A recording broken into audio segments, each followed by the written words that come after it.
Well, good morning, everybody. Is the mic on? Okay. Give you a little rundown on myself. My name's Jake Winn. I live in Albany, Oregon, with my family. This is my oldest son, Emmett. Youngest son, Jack Henry, right there. My wife, Rhonda, is here somewhere. Okay. Bought my first Kenworth in about 2000. I collected antique John Deere tractors, wanted an old truck to haul my old tractors around. That's how I got started. I've had many over the years, have a few now, but I've done a lot of research. I like the history of why things have happened the way they have, and Tony had asked me to put together this presentation, so we'll get started here, and if anybody has any questions, I think we'll go through 3 or 4 slides. If somebody has a question, we'll address it at that time. We're going to take a break about an hour in, and then come back for the second half. So we'll get started. So this presentation is the small cab Kenworth after the shovel nose, prior to the W900, W100 trucks. Go ahead. This was a huge time for Kenworth when they were really they had a great hold in the Pacific Northwest as heavy-duty logging trucks, dump trucks, construction trucks. And after the shovel nose era, the standard conventional as we know them today really put a foothold into the industry, trucking industry. We're going to cover 500 and 800 series highway trucks, 900 series trucks, the changes that they went through. Is that better? Yes, sir. Okay, thank you. And how to identify as best you can. Kenworth, I have come to realize, was not 100% when it comes to model ID and specifications. It can be very confusing, and figuring it out is not, like, say, 100%. So go ahead. We'll start out with serial numbers and identifying the year of your truck. Kenworth has this serial number chart that they've published. It doesn't go back, prior to 1946, and the records for that stuff are very difficult to find. They have some build sheets prior to that time, but it's hit and miss. Identifying your truck when you find one, looking for a serial number. The very early trucks, serial number will be stamped in the right-hand frame rail, like most of us who have been around Kenworth are accustomed to, but it's at the very front of the frame, up near where the radiator mounts down in the frame. A little later, on the 5-piece hoods, a lot of them were stamped with the serial number near the radiator cap. You'll find it there. Bumpers in the center of the bumper, very common, even up into the A models, I know for sure. When they moved to the 900 series, butterfly hoods, you can find them stamped near the radiator cap again on the right-hand hood panel. And on some late 900 series trucks, I've even seen them stamped on the left-hand frame rail, right near the steering box mount. Trucks that have had that have either been gliders that I've seen, or an 8V71 powered truck where the exhaust manifold covered the frame rail and you couldn't physically see it. So, next. Okay, identifying the difference between a 500 and 800 series truck and a 900 series truck starts with the frame. 500 and 800 series trucks have a straight frame rail design. No dropped frame horns like started with the 900 series trucks. This was carried over, the cab overs. I know Bullnoses used it, and I believe they used that design up until the K100 started. But that is a surefire way to determine what you have. This frame is actually, they have a 500 series. This is actually an 825 frame. It's got torsion bar suspension. This frame over here, 900 series, looks like Timken suspension, 6-rod, aluminum frame, as it has separate frame horns, frame the frame rails themselves. This is where it gets complicated. If you've been around Kenworth, you're familiar with the numbering system for the model, referring to the axle combination, single drive, tandem drive. Like single drive, for the most part, ended in 21. 22s were, say, a 922, 3-axle truck, 1 drive axle, and a tag or a pusher. 923, 924, tandem drive trucks, 924 being a heavier suspension, usually over 38,000 pounds, so 40, 44, depends on the year of the truck. 825, 925, those are the torsion bar tandem drive trucks. They had some lighter duty trucks that were 509, 508, 505. Those are like inner city delivery trucks, like 2.5 ton to 5 ton type truck. In about 48, 49, they started putting prefixes on the model. Like for instance here, you got a CC 522. They put some code into that to identify the original engine in the truck.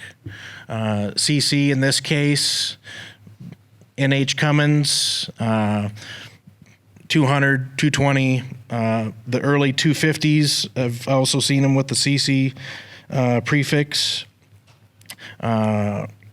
Hall-Scott, Kenworth used a lot of Hall-Scott engines, late 40s, early mid 50s, depending on what series of Hall-Scott and what the fuel was. You have the different prefixes, HA, HB. Kenworth did use some Buddha diesels, and that engine apparently was not built for longevity because there's not a lot of trucks around that still have a Buddha diesel in.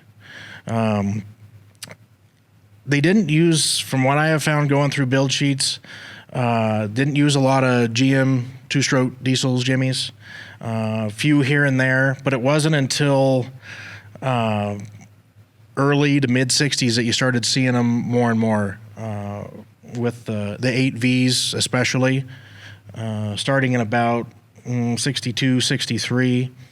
I never found a prefix for Caterpillar engines. The earliest cat-powered truck that I have found a build sheet for was a 63. Actually, it was late 62, but it was a customer-furnished engine, according to the build sheet. Caterpillar did not supply the engine. Other prefixes that will come up, like a K521, K being cab over. T is for the CBE, cab beside engine trucks, and then S for the 90-inch BBC, the short nose truck. RB shows up on a few trucks. Those are factory rebuilds where a customer would take in a truck or components, and the factory would completely recondition the truck. That shows up on occasion, either as a model is an RB, or I've seen it at the end of a serial number. And then glider, they used that for quite a while. More gliders after they got to a point where they weren't doing a lot of rebuilds in the factory, but that's when the glider sales started to pick up. So, anybody have any questions at this point? A little bit of information. I have a 1950, but in the dash it's got a great big chrome plate with all the information on it. Mm-hmm. It's great big. That would be the serial number plate. It'll have serial and model, and usually there's a spec number in there.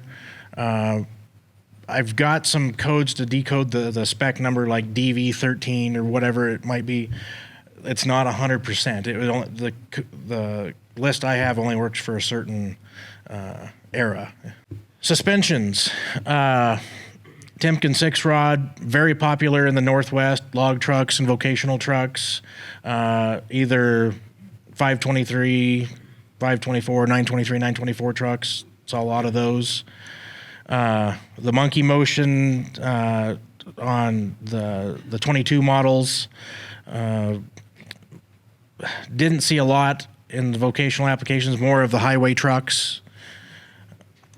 925, 825, torsion bar trucks, although there are torsion bar single drive trucks, and they still seem to be labeled as like 521, 921.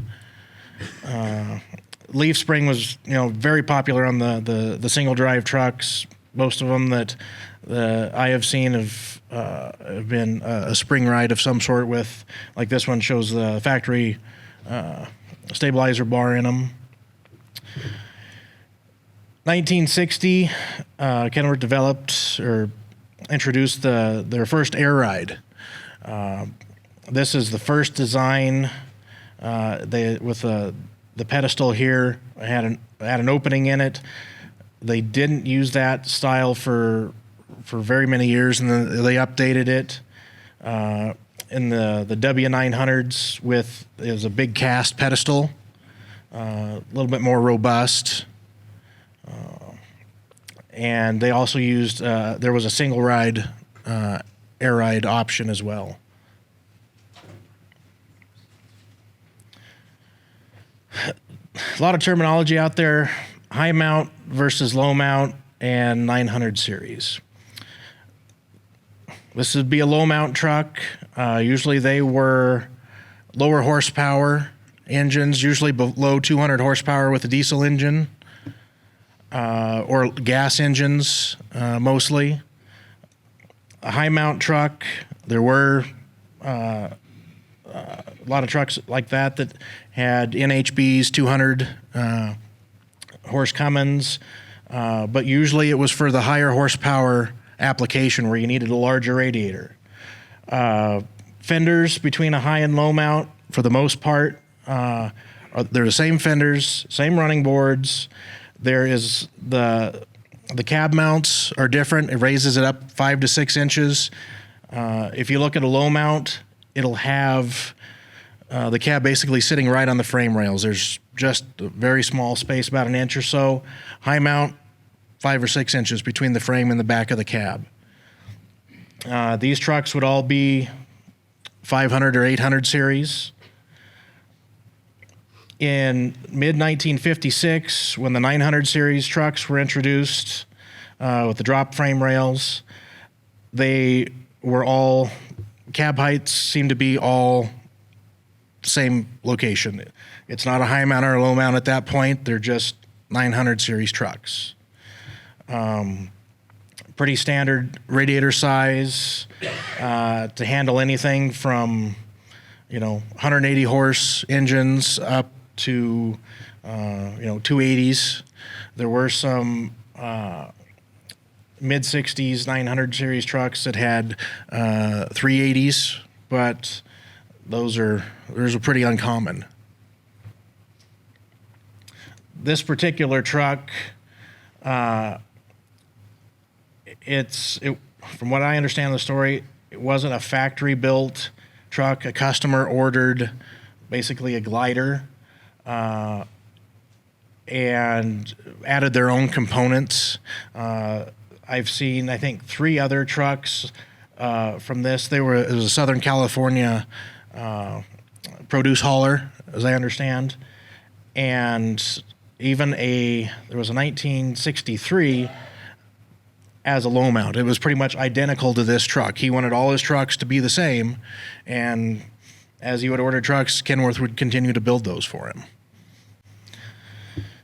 The S900 came out. It first came out in it was late 1960. Introduced as a '61 model for the East Coast. It gave you it wasn't a cab over. You still had kind of a conventional truck.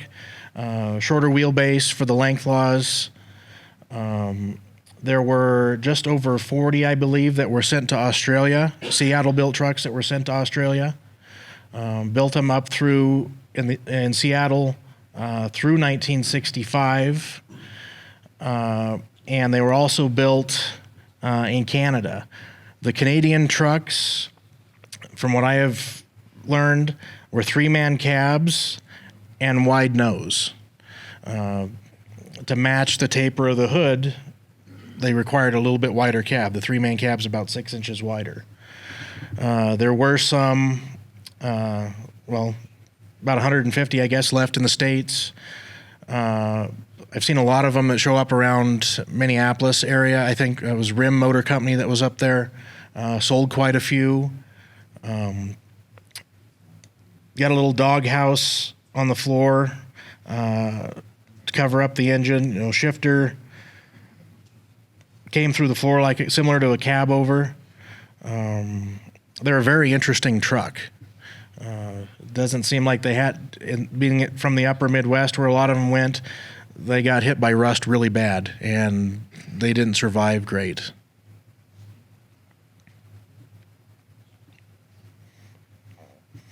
Okay, move on to the different cab types that were used. This is a 1942 with this cab as a carryover design from the shovel nose truck. If you look at the center of the windshields in the front, the windshields are recessed a little bit, and the inside corners are square.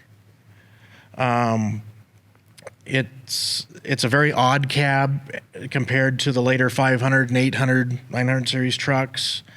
Used until about 1943 or 44, when, due to, I believe, the war and the contract that Kenworth had with military to build the off-road wrecker, the American LaFrance and Kenworth wrecker, they updated the cab and used a one-piece windshield,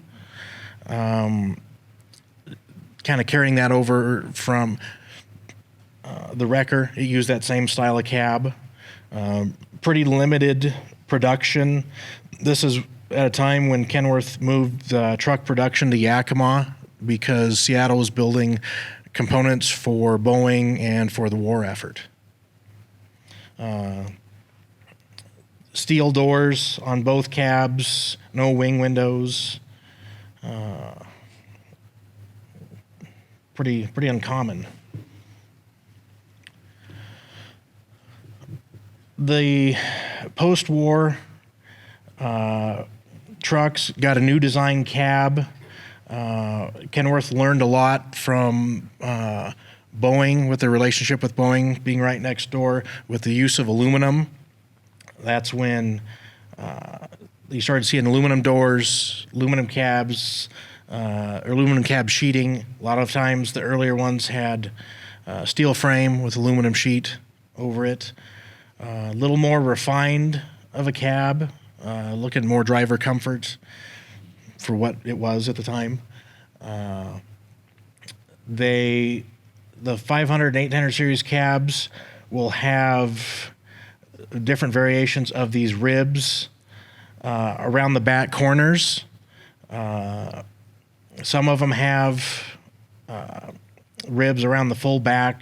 Not all of them do. But every original cab that I have seen on a 500, 800 series truck has at least the ribs behind the door. When they went to 900 series trucks, there are pictures of a very early 900 series that still have these ribs, but it probably wasn't used for very long. They went to a smooth back, no support ribs at all. This appears to have been a roll-down window, probably for sleeper use. There were different options with the 900 series, whether you wanted a small window off to the side, a centered window, or roll-down window.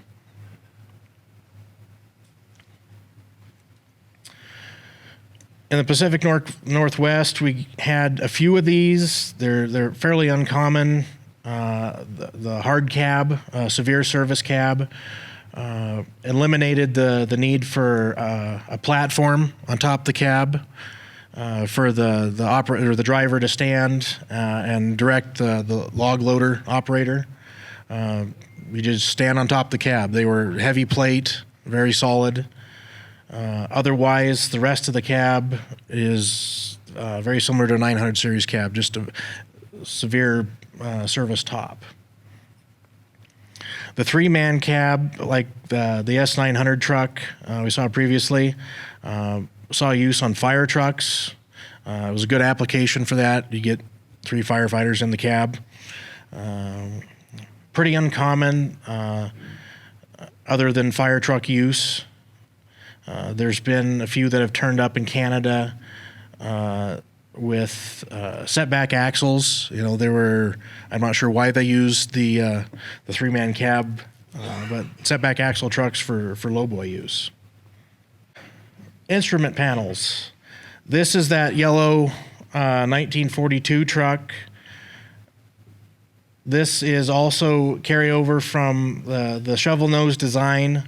It's a rounded dash. The top rounds over, and the main gauges in it very similar to like a 50s GM or Chevrolet pickup when you had oil pressure and your voltmeter and all in one gauge. It was a gauge cluster in one unit. The flat dash shows up in trucks from 43 to 45. Again, not 100% accurate all the time because truck production was so limited during the war years. I think they were building whatever they could get their hands on. I mean, to fill orders. This is a 45 truck that, this is a flat glass cab truck that a friend of mine have found, a 44. More individual gauges instead of using the cluster design like these. But 45 seems to be the last year that they used that. There is if you get a chance to go out and look, there's a 1945 out on the showgrounds. It's got a tow bar on the front, pretty easy to spot. For the year, it's pretty good condition, but it has this style of dash. In fact, I was looking at the serial number of that truck this morning to a 45 that I have, and they're 5 numbers off.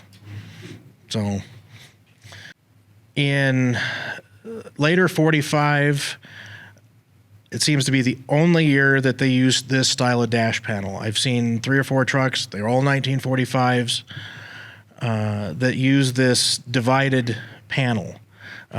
This side of the panel comes off to access the gauges. Not sure what they were thinking. It's pretty decorative, but for do any service on the gauges, it's a little more intrusive to have to take the dash apart. In 46, they went to the common style that probably most everybody is accustomed to seeing. Obviously, you could get different gauge packages depending on what your application was. If you had a tachograph, probably didn't have speedometer in it, or if you had 2 tachographs, you didn't have a tach in it as well. It was just a bare panel. There are different types of dash plates depending on the year. I've seen switch ID plates, seen steel ones, brass ones, and then the later, at least the 900 series trucks use that aluminum style dash. Ken, do you recognize that dash? Okay. That's in out of a 1963 that I owned. It Ken now has, and I was rewiring it on my kitchen table. So luckily I have a very understanding wife.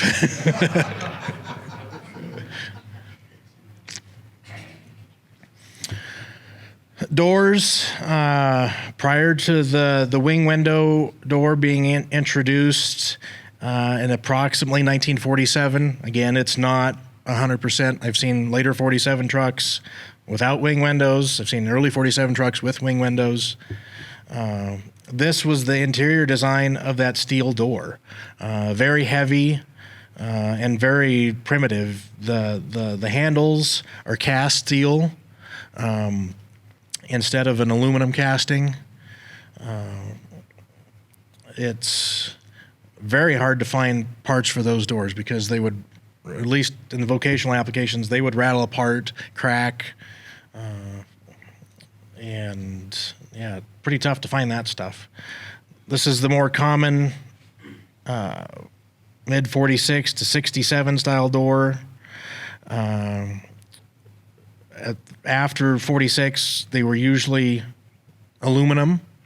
There were different variations of them depending on what windows you had, or excuse me, what mirrors you had. Those with door-mounted mirrors, a lot of times will have a reinforcing plate in here, and there'll be a set of rivets. Full hinge. Still hard to find parts for those doors, especially the window wing rubber gaskets. At one point, I had located the original mold for it. It was still operable, but to get to use it, Kenworth still owned the mold, and I was trying to get permission to use it. And then the company that had it closed down, and unfortunately, the mold has disappeared. So that really was a bummer. Hoods, different hood designs used with the 500 and 800 series trucks. This would be a very early, post shovel nose truck with the vents in it. Still has a smaller aluminum badge, the upside down emblem. Low mount hood difference that I have found in the low mounts is about, in a high mount, is about 4 inches in this part right here, between the fender cutout and where the hinge mounts. Next slide, please. Research I've done have found at least 4 different lengths of hoods on the 500 and 800 series truck. This truck here is up in Washington. I don't know exactly what model it is. The tag is hard to decipher. It had been a concrete truck, but this truck has, if I remember right, it's a J or a C series Cummins. Very small, 150, 180 horsepower rated. But that is probably the shortest butterfly hood truck that was produced. Most standard 500, 800 series trucks have a hood that measures, let me see, I got my notes, check my notes here.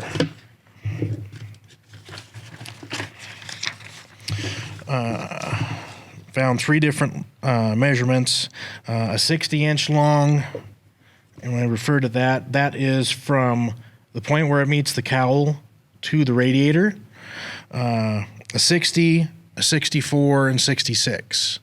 Most common seems to be 64 for most of the Cummins, NH Cummins, NT Cummins, 66 or the Hall Scott trucks.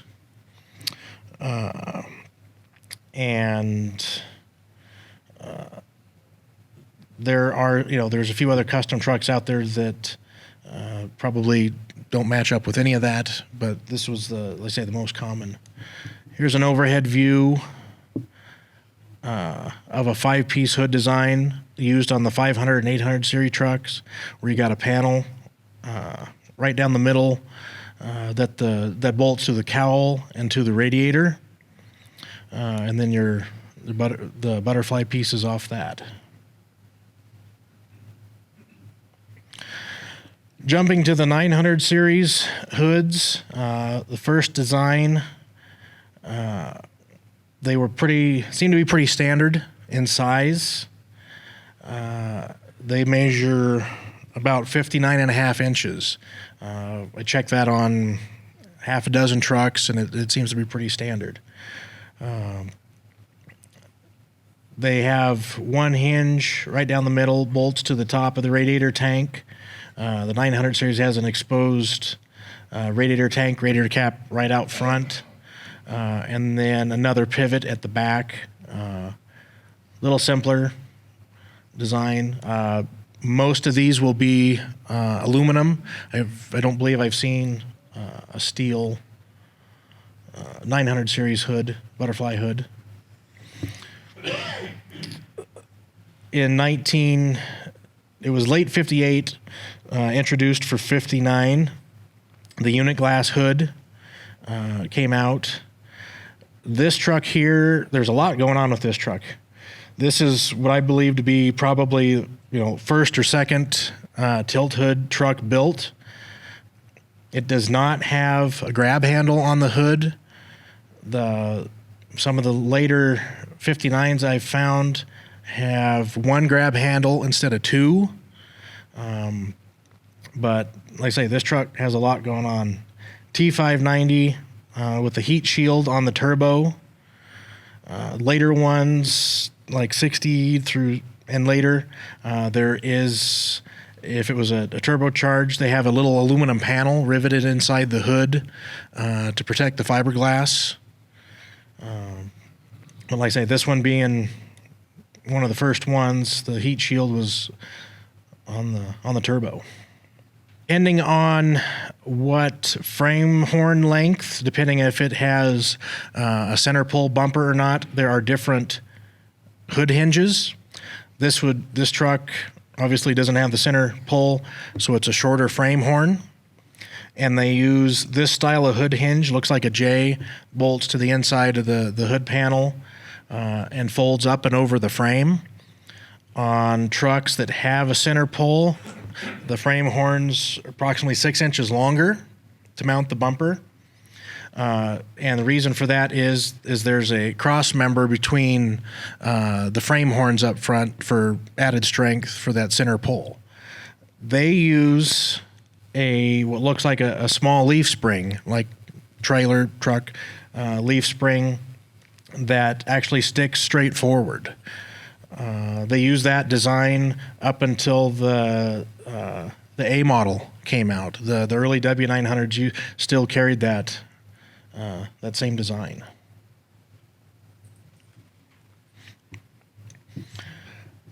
The wide hood small cab got information that that hood was introduced in 1960.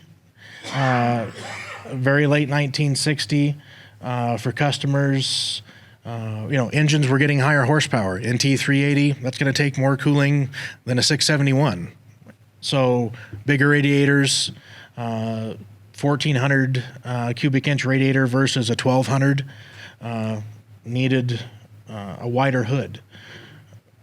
And there were a lot of trucks updated with this style of hood. They're fairly uncommon. There's a few around that are factory wide hoods. Ironically, one of them, a friend of mine owns, it was originally powered by an NT280, but I think it ran in the desert. I think it went to Nevada, so more heat down there, needed more cooling, so it got a wider hood. And then the S900, another shot of that. Very short hood. The grill is special for S900. And that's just this would be a Seattle built truck. This is possibly one of the very first ones built. This truck's got that early factory air ride on it. 5 holes, pretty well decked out. Fenders. This set of fenders here happens to be a new old stock set. A friend of mine got with a 46 Kenworth that he had bought.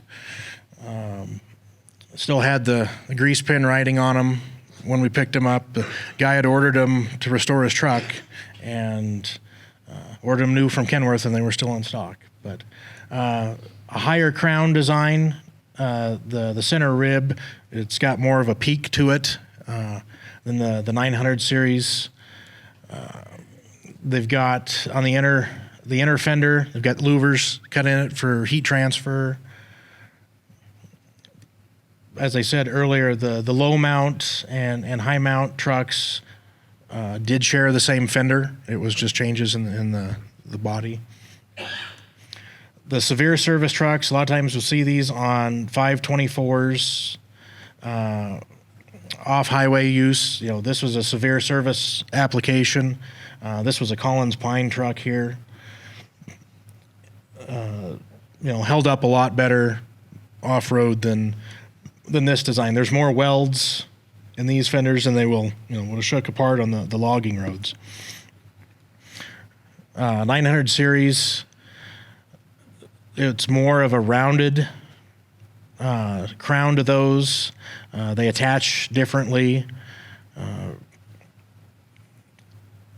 This is the early design with earlier design with the pedestal mount headlights.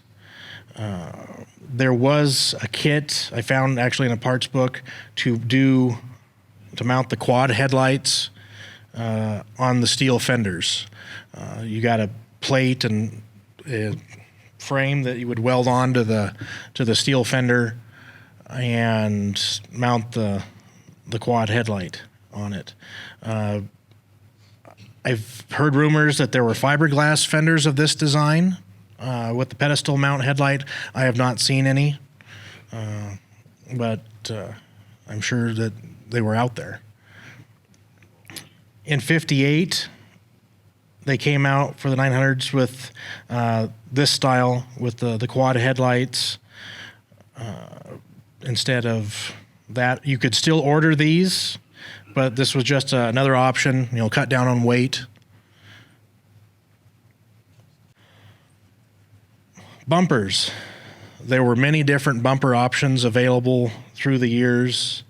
The poles that the bumper mounts to, so there's very little consistency, it seems, with where those were used. Usually the severe service trucks would have a heavier, of course, cast.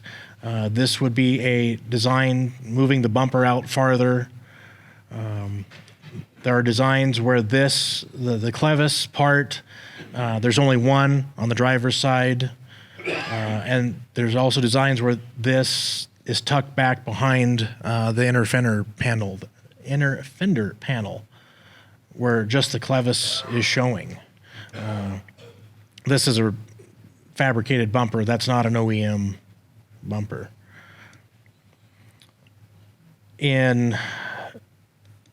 These were used up into late 40s, early 50s. Again, it's not set in concrete.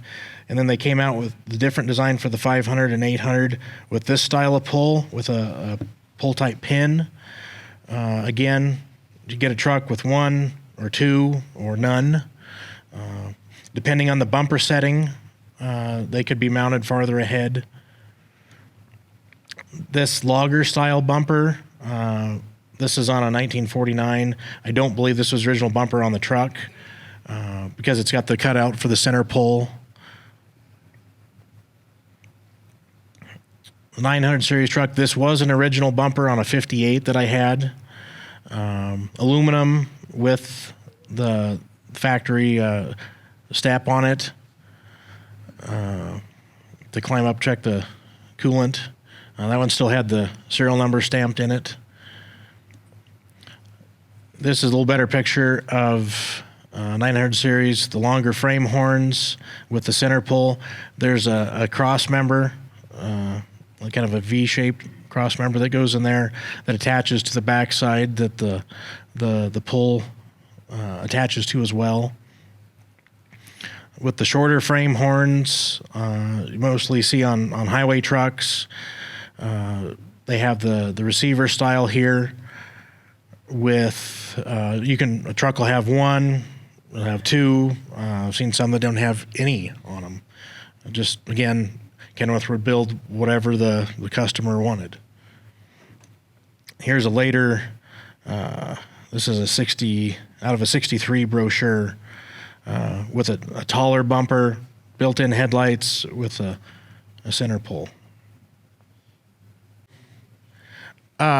Question was the serial numbers in the bumper. Was it kind of a standard placement? What year did they do it? It seems like it was from the beginning, even back to like 23, like Al Fisher's 1923. It's over there. They're in the front cross member. There's a serial number stamped. I've seen 30s era trucks that have a serial number stamped in the bumper. And even up into A models, well into A model production, you'll find the serial number stamped. And generally, it's right in the middle. Or I've seen a couple later ones that were off to the side by the pole, by the frame horn. Okay, grill design. This is if I remember right, this is like a 45. Found a picture on Facebook. Upside down emblem, and the screen goes all the way to the top. There are some that are like this design here, that it's not fully punched. This is on that 1944 flat glass truck. Because of the wartime, they weren't spending money on nickel plating or anything like that. This is a fabricated piece surrounding the grill. Later off-road trucks, I've seen still had that same design. It was pretty no frills stuff for that. This emblem. Well, we get to emblems. That's another section. So, this is a 1946 truck. This is a shutter style grill, no screen. A lot of fire trucks. You see this on several fire trucks. But this is actually a diesel powered. It's got an HB Cummins in it, low mount. The later 500 and 800 grills. This is off of a 46 Kenworth, all painted. Again, probably cost a little less. May not have been able to get the nickel plating at the time. So this was a completely painted grill and surround. Low mount with nickel plating on the surround. And then a painted grill, and then a high mount with the plated surround. One of the big changes for the 900 series trucks was an easy way to tell the difference between a 500 and 800 and a 900 is it's a three-piece grill surround. The sides are separate than the crown. The crown is a little bit flatter. It doesn't taper down as much as the 500 and 800 series trucks. Butterfly hood. This is a tilt hood, a 62, and then a wide hood. According to the parts book, this was its own separate. The sides were different than this. What it what the difference was, can't tell you. Haven't figured that out yet. interesting enough with this one, it's only got one hood pull on it, even though this truck's a 1963.